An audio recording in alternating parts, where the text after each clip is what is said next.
Hello guys, আসসালামু আলাইকুম।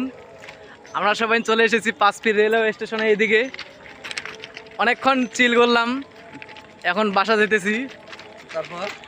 তারপর এখন কি দেখতেছি, সামনে আমাদের দুটো বান্ধবী আছে, ওদের সাথে একটু মিট করে আবার চলে যাব গন্তব্যস্থানে।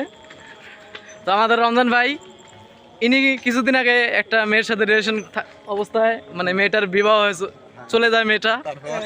তারপর ইনি এমন একটা সিচুয়েশনের মধ্যে ছিল, কি জানি ছিল, ও পরিস্থিতির শিকার ছিল। হ্যাঁ, এনার সাথে মানে ওই মেয়েটার ধর্ষণ হয়েছে, ওটুকু ধ্বংস হয়ে গেছে, মানে ব্রেকআপ আর কি হয়ে গেছে। এখন মেয়েটা সুখে শান্তিতে ওর স্বামীর ঘরে পাশা উল্টি ওটুকু ভালো করে সুখে সংসার খেতেছে। আরেকটা কথা, হ্যাঁ বলেন।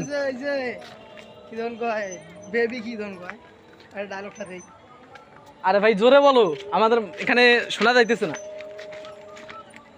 একটু জোরে বলো। মায়াবরী। যাই হোক, অনেক মজা করলাম। এখন আমরা চলে যাচ্ছি আমাদের গন্তব্যস্থানে। ওটুকু বাড়িতে আমরা চলে যাচ্ছি।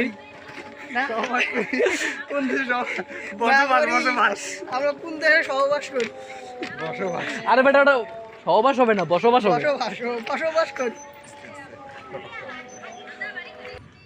হ্যালো গাইস, আমাদের মাছ থেকে একটু পর আমাদের এই বন্ধুরা চলে যাবে। আমরা আবার ওই যে দুইজনে ভিডিওগুলো মতন এই রাস্তা দিয়ে হাঁটবো। অবশেষে আমাদের ওই যে কিছু লুচ্চা বান্ধবী, খচ্চর বান্ধবী দেখা পেয়েছি। আমরা এখন চলে যাচ্ছি। বাই, সবাই ভালো থাকেন।